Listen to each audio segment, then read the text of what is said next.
আমরা দুই ভাই, আমরা আমাদের বিবিদের পাল্লায় পড়ে আমাদের মা এবং বাবারে বৃদ্ধাশ্রমে রাখছিলাম। আজকে মক্কায় গেলাম, মদিনায় গেলাম, খুদার ঘর দেখার সুযোগ আমাদের হয় নাই, কারণ দুনিয়াতে মা বাবার শান্তি দেই নাই। হাজি দুই ভাই একসাথে হজ করলেন, কিন্তু অন্ধ। আরাফাতের মাঠ দেখতে পারলেন না, মুজদালিফা নাই, মিনা নাই, জমারাত নাই, খোদার ঘর দেখতে পারলেন না, সাফা মারওয়া দেখার সুযোগ হলো না। দুইটা ভাই হজ করলেন, হজ শেষ হয়ে গেল, মদিনায় রওনা হয়ে গেল। মদিনায় গেলেন, অন্ধ অবস্থায় মসজিদে নববীতে নামাজ হলো।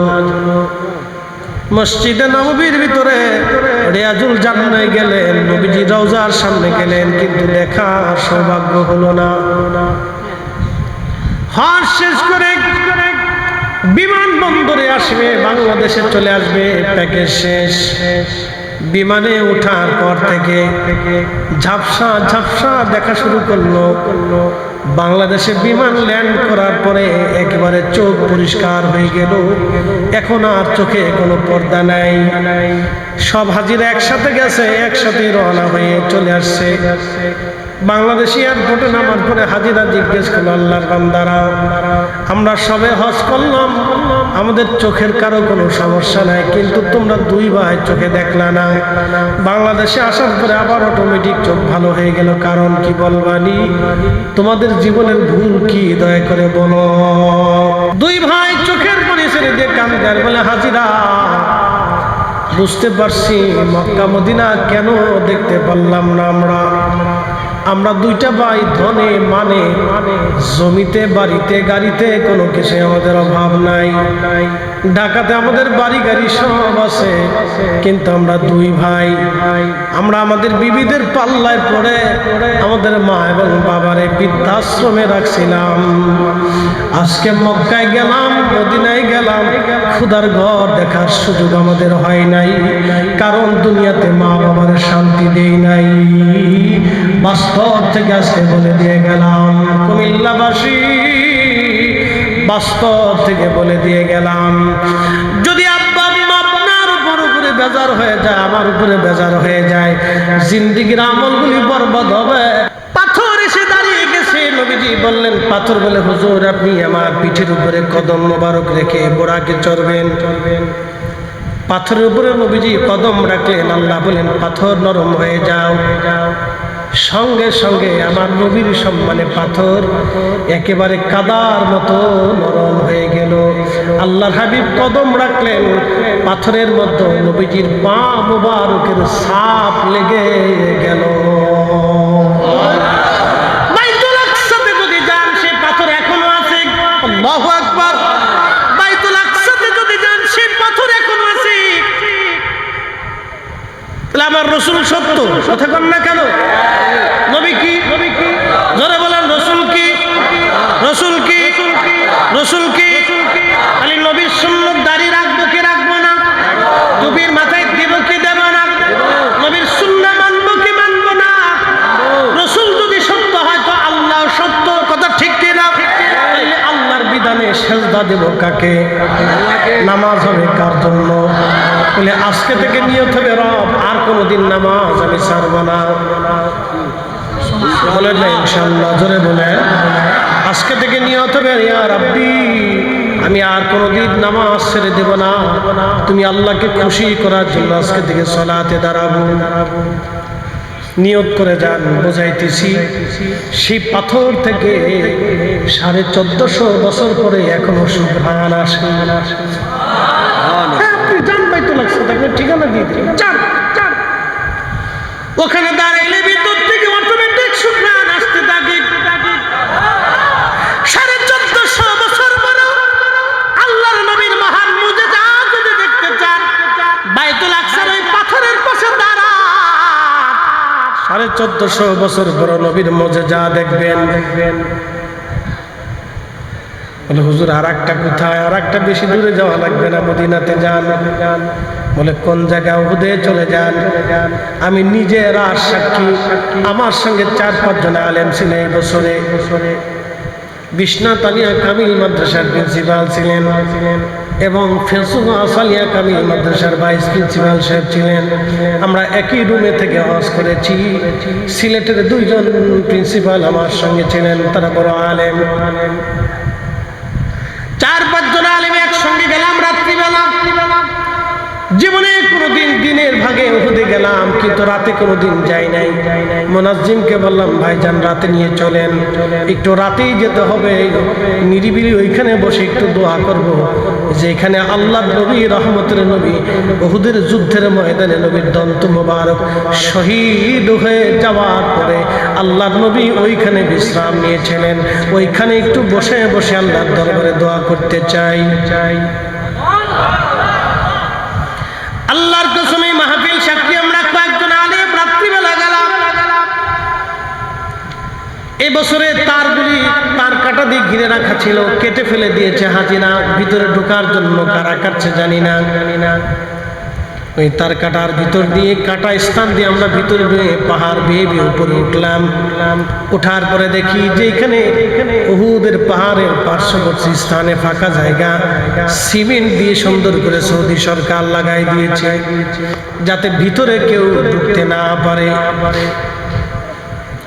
জানালার মতো একটু কেটে রাখা হয়েছে যাতে ভিতরে মুখ দিয়ে কেউ দেখতে পারে। আল্লাহু আকবার। আমি রাত্রিবেলা গেলাম, আমরা কয়েকজন। যখন ওইখানে উঠলাম, উঠার পরে লক্ষ্য করলাম বাতাসের মাধ্যমে, আল্লাহু আকবার, বাতাসের মাধ্যমে উহুদ পাহাড়ের ওইখান থেকে আল্লাহর জান্নাতের সুঘ্রাণ আসতেছে।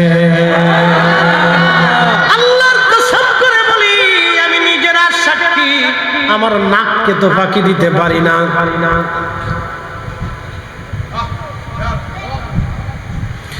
আমরা 4-5 জন আলেম চোখের পানি চলে আসলো, স্থির থাকতে পারলাম না। কারণ কি, এত সুঘ্রাণ কোথা থেকে আসে, কেন আসে? যিনি হজের গাইডলাইন ছিলেন তিনি বললেন, আমি 30 বছরে প্রায় হজ করায় কোনোদিন আসলে, আজকে জীবনের প্রথম রাত্রিবেলা আসছি এখানে।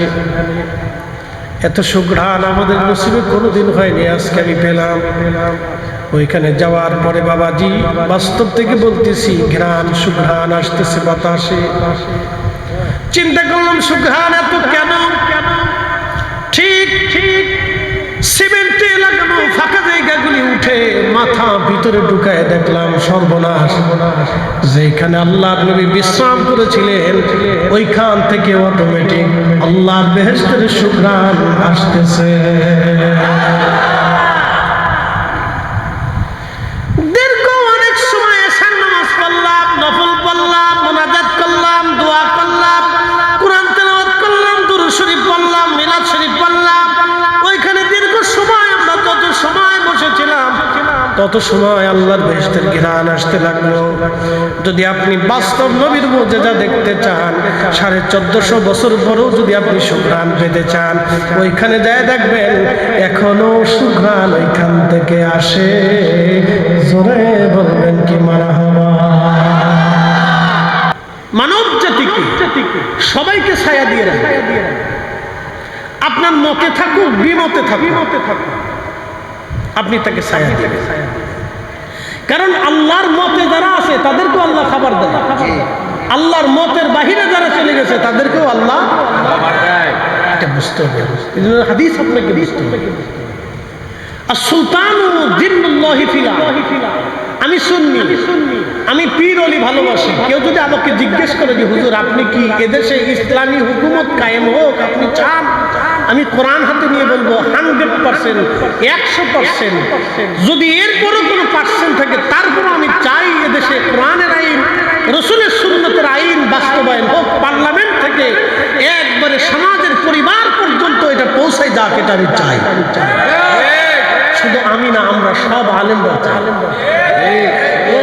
কারণ কি, যদি আল্লাহ এবং তার রসুলের আইন বাস্তবায়িত হয় তাহলে আমার দেশে কোনো চুরি থাকবে না, দুর্নীতি থাকবে না, ভিখারি তার অধিকার বুঝে পাবে, অন্ধ তার অধিকার বুঝে পাবে, হিন্দু তার অধিকার পাবে, মুসলিম তার অধিকার পাবে, দরিদ্র তার অধিকার পাবে, কৃষক তার অধিকার পাবে, অসুস্থ তার অধিকার ফিরে পাবে। বিনা ঘুষে চাকরি হবে, বিনা ঘুষে চাকরি হবে এবং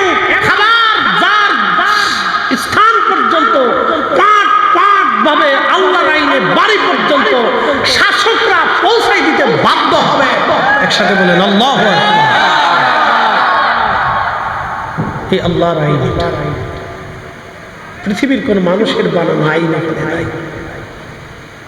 এর ভিতরে কার আইন? আল্লাহ। পৃথিবী কার আইনে চলে?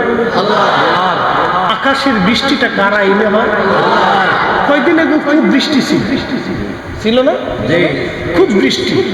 বৃষ্টির কারণে কমিটির হয়তো অনেকেই চিন্তা এসে গেছিল যে হুজুর আমরা কি করবো। ইমাম সাহেব জ্বালাতন করছে, মুয়াজ্জিন সাহেব বসে রয়েছেন, সভাপতি সাহেব আছেন, কিন্তু আল্লাহ আজকে আমাদেরকে বিনা দরখাস্তে, নিবেদনে, আবেদনে আল্লাহ আমাদেরকে সুযোগ করে দিচ্ছে। প্রিয় উপস্থিতি, কুমিল্লাবাসী, আমি ন্যায় বুঝি, অন্যায় বুঝি না। আমি কেন ন্যায় বুঝি? আমার দেশের অনেক জমি খেকো আছে, ভূমি দস্যু আছে, যারা মানুষের জমিন নিয়ে যায় আর কোনোদিন জমিন ফিরে দেয় না, টাকাও দেয় না। কি কথা বলেন না? বালু খেকো আছে, বালু উঠিয়ে নিয়ে চলে গেল, আপনাকে টাকা কোনোদিন আর দেয় নাই। গরিব মানুষ আর টাকা কোনোদিন বুঝে পায় নাই। যদি আল্লাহ রসুলের আইনে দেশে থাকতো, আল্লাহর কসম করে বলি, একটা বালুকণা নেওয়ার অধিকার শক্তি কারো ছিল না। আমি এটা বুঝি, একটা বালিকণা ডান বাম হওয়ার অধিকার কারো ছিল না। এই সাহস, এই সাহস চিন্তাও কোনো মগজের ভিতরে আসতো। আমার দেশের বহু গরিব মানুষ আদালতে বিচার পায় না। বলে হুজুর কেন বিচার পায় না? মাল নাই।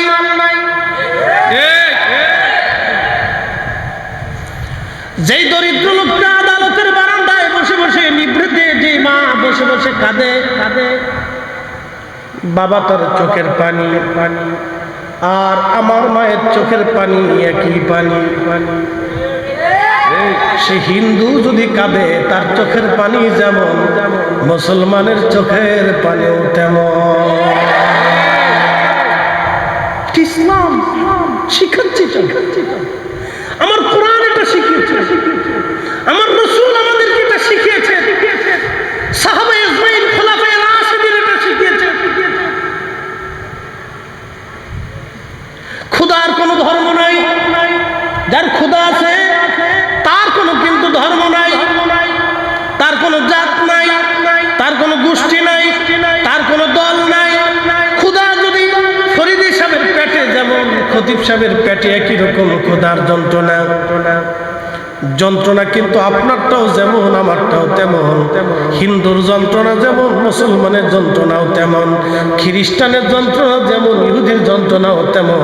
ইহুদির যন্ত্রণাও যেমন, মুসলমানের যন্ত্রণাও তেমন। এজন্য আল্লাহ রাসূল বললেন, ক্ষুধার্ত প্রতিবেশী যদি বিধর্মী হয়, তুমি তার ঘরে খাবার পৌঁছাও, তুমি তার ঘরে খাবার পৌঁছাও, তোমার ঘর থেকে খাবার দিয়ে আসো। যদি তোমার ঘর থেকে খাবার দিয়ে আসো, তাহলে তুমি মুমিন হবা। আজকে আমরা আসল সুন্নত ভুলে গেলাম। আমার প্রতিবেশী খাইলো কি খাইলো না, আমরা একটা বারের জন্য খোঁজ খবর নেই না।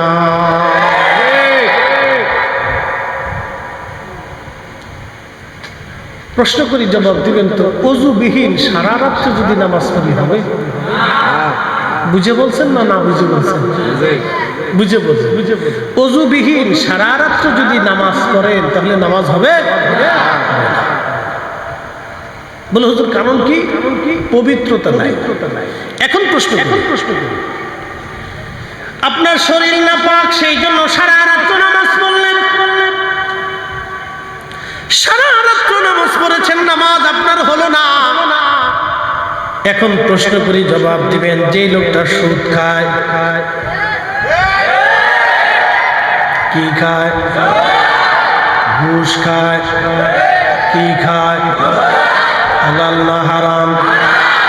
কুত্তার গোশত হালাল না হারাম? কুত্তার গোশত খাইলে যেমন শরীর নাপাক হয়, দেহ নাপাক হবে, রক্ত নাপাক হয়ে যাবে, বডির ভিতরে নাপাক হয়ে যাবে। শুয়োরের গোশত খাইয়া হারাম শরীরে মাকামের বাহিরেও যদি নামাজ পড়েন, কিয়ামত পর্যন্ত হায়াত হলো যদি নামাজ পড়েন, নামাজ হবে না, কবুল হবে না, কবুল হবে না। সুদের টাকা দিয়া, ঘুষের টাকা দিয়া গরুর গোশত কিনে খাইলেও নামাজ হবে না।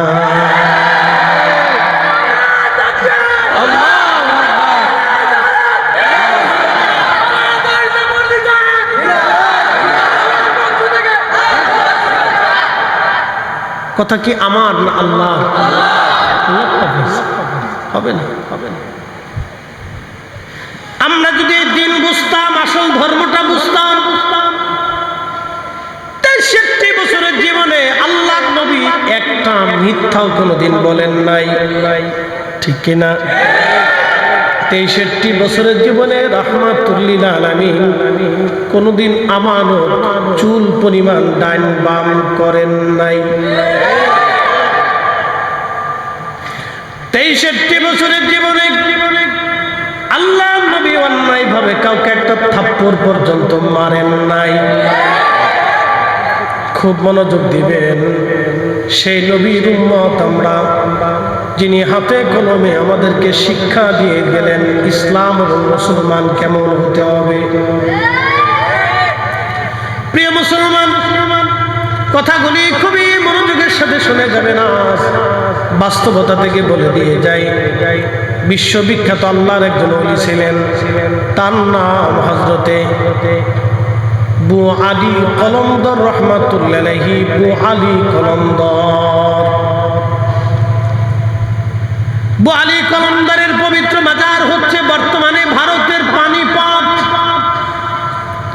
পানিপথে কালেমার দাওয়াত দেওয়ার জন্য বু আলী কলন্দর তিনি আসলেন পানিপথে কালেমার দাওয়াত দেওয়ার জন্য।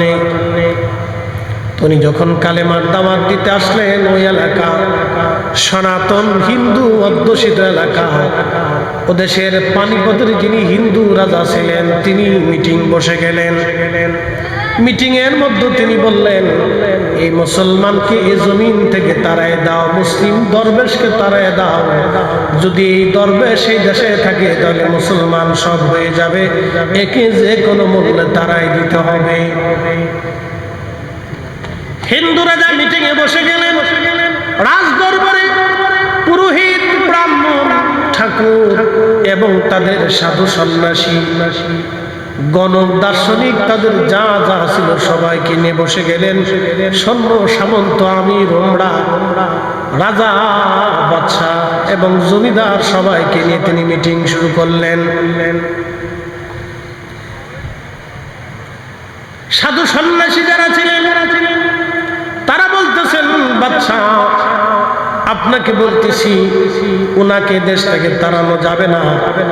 যদি আপনি ওনাকে তাড়াইতে চান, মারতে চান, হত্যা করতে চান, তাহলে আপনার রাজত্ব এই জমিনে থাকবে না, কারণ ওনার কাছে আধ্যাত্মিক একটা ক্ষমতা আছে। সুবহানাল্লাহ বলবেন না? আধ্যাত্মিক একটা ক্ষমতা ওনার কাছে আছে। আধ্যাত্মিক পাওয়ার বলে ওই পাওয়ারটা কোথা থেকে আসে বলে? অদৃশ্য থেকে আসে। মালিককে, এই যে লাইট জ্বলতেছে, এই লাইটের পিছনে একটা শক্তি আছে, শক্তির নাম বিদ্যুৎ। কি আছে? বিদ্যুৎ। আচ্ছা বলেন, বিদ্যুৎ যিনি চালান তিনি কে? অদৃশ্য থেকে বিদ্যুতের ক্ষমতা যিনি দিলেন তিনি আমার আল্লাহ। এই জন্য কোরআন আল্লাহ বলে দিলেন, আল্লাহু আলা কুল্লি শাইইন কাদির।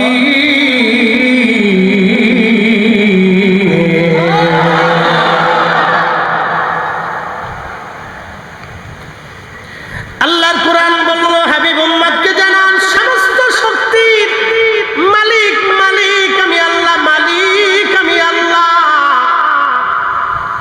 আপনাদের সামনে যিনি কথা বলতেছেন তিনি বক্তা ফরিদি সাহেব।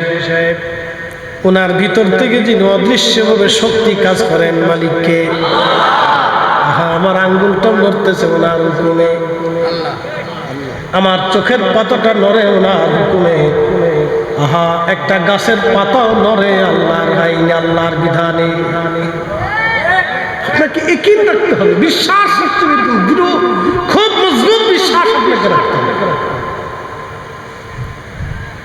পানিপথ প্রান্তরের বিরাট বড় বাদশা তিনি বলে অদৃশ্য শক্তি কোথা থেকে আসে? সাধু সন্ন্যাসীরা বললেন বাদশা অদৃশ্য থেকে একটা শক্তি ওনার কাছে আসে, উনি অনেক বড় পাওয়ারফুল, ওনার সাথে পারা যাবে না। বলে তাহলে এই শক্তি কিভাবে ধ্বংস করা যায় আগে বলো। সন্ন্যাসীরা বলল মুসলমান হারাম খায় না, মুসলমানকে যদি হারাম খাওয়াইতে পারেন তাহলে এই শক্তি তার ধ্বংস হয়ে যাবে। বলে মুসলমান কি খায় না? বলে মুসলমান শুয়োরের গোশত খায় না। সন্ন্যাসী বলল মুসলিম শুয়োরের গোশত খায় না, আপনি যদি তারে শুয়োরের গোশত খাওয়াইতে পারেন তাহলে বুহারি কলমদরের আধ্যাত্মিক ক্ষমতা আর নিমিষেই শেষ হয়ে যাবে। আমরা আস্তে করে জমিন থেকে তারাই দিব, তারা আর কোনো পাওয়ার থাকবে না।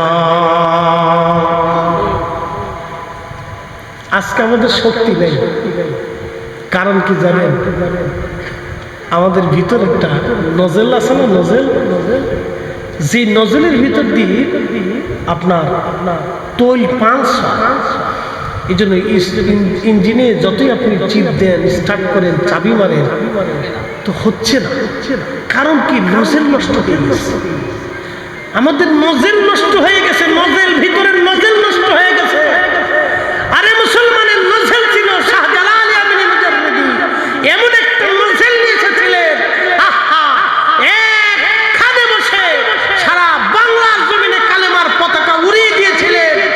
এইরকম সারা পৃথিবীতে যত সুফিরা এসেছিলেন এক স্থানে বসে বসে থাকে কালেমার পতাকা তারা উড়িয়েছিলেন। তিনারা শুধু তসবিহ টিপেন নাই, হাতে তলোয়ার নিয়ে জিহাদ করেছেন। কথা বলে ঠিক না?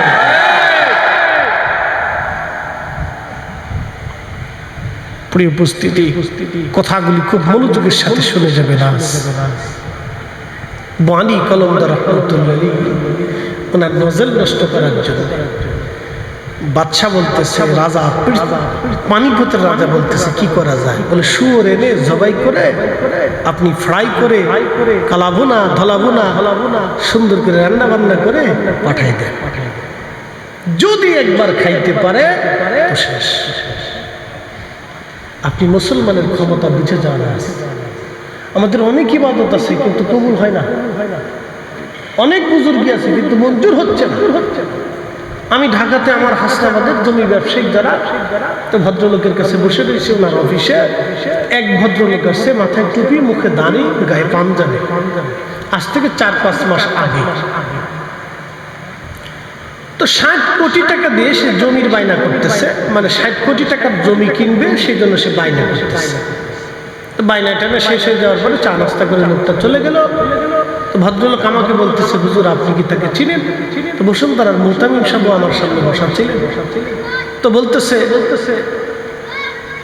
আমি বললাম না আমি তো তাকে চিনি না। তো বলতেছে উনি এই ঢাকার ওয়াসা ইঞ্জিনিয়ার, ঢাকা মহানগরের ওয়াসা ইঞ্জিনিয়ার। আচ্ছা প্রশ্ন করি, জবাব দিবেন, বেতন কত? সব মিলিয়ে হলে 1 লক্ষ টাকা, বছরে হলো 12 লক্ষ টাকা। ওনার ফ্যামিলির খরচা আছে ধরেন 6 লক্ষ টাকা, ওনার অতিরিক্ত থাকে 6 লক্ষ টাকা। তো বছরে যদি 6 লক্ষ টাকা সে রুজি করে, তাহলে এই 60 কোটি টাকা হতে হলে কত বছরের দরকার? মাথায় টুপি, মুখে দাড়ি, গায়ে পাঞ্জাবি। আমাকে বললো হুজুর দেখেন তো ওনাকে চিনা যায় কিনা, বোঝা যায় কিনা। আমি বললাম যে এত বড় চোর, আগে তো জানতাম না যে চোরও টুপিওয়ালা হয়, দাড়িওয়ালা হয়, জুব্বাওয়ালা হয়। মুহতামিম সাহেব বলতেছে, হুজুর মানুষ চিনার কায়দা আছে। বললাম কেমনে চিনবেন হুজুর, আপনি দেখেনি অবস্থা।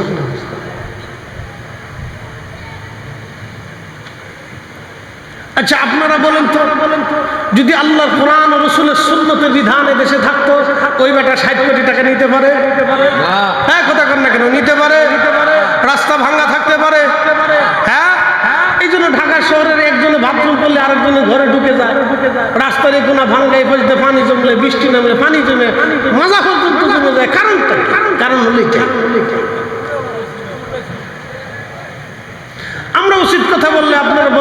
হুজুররা কথা ভালো বলে না, হুজুর কথা হচ্ছে না, আপনি ওয়াজ করেন। ওয়াজ তো আমি ঠিকই করতেছি, আপনাকে বোঝানোর জন্য বলতেছি। বাবা, আসল ধর্ম বুঝে দেন। নবী 40 বছরে কোরআন নাজিল হওয়ার আগ পর্যন্ত আল্লাহর নবীর কাছে কোরআন তখনও আসে নাই, কোরআন তখনও নাজিল হয় নাই। তখন আল্লাহ রাসূল একটা মিথ্যা বলেন নাই, কোন নারীর দিকে কুনজরে তাকান নাই, আল্লাহর নবী জীবনে আমানত নষ্ট করেন নাই, অন্যায়ভাবে থাপ্পড় মারেন নাই, বরং এদেশের এই জমিনের সেই সময়ের যুদ্ধ বিগ্রহ অন্যায় খুন খারাপি বন্ধ করার জন্য আল্লাহর নবী হিলফুল ফুজুল সংগঠন তৈরি করে ওই জমিনে শান্তি প্রতিষ্ঠিত করেছে। একসাথে বলা যাবে না আল্লাহু আকবার। হিলফুল ফুজুল। আপনাকে রাসূলের জীবনের দিকে যদি তাকান, আর কারো জীবনের দিকে তাকানো লাগে না। প্রিয় উপস্থিতি, হযরত বু আলী কলমদার, বু আলী কলমদার, বু আলী কলমদার অনেক বড় আল্লাহর ওলি, পানিপথে ওনার মাজার, পানিপথের বাদশা। সুন্দর করে শুয়োর এনে জবাই করে রান্না করে গরুর গোশত চালাইয়া লোক লস্কর দিয়া খুব সম্মানের সাথে হুজুর বু আলী কলমদার রাহমাতুল্লাহ আলাইহির বারগাহে পাঠাই দিলেন। খাদেম যারা ছিলেন তারা চিন্তা খুবই খুশি, বাদশা আজকে হাদিয়া পাঠাইছে। এদেশের বাদশা বুঝি বু আলী কলমদারের ভক্ত হয়ে গেছে।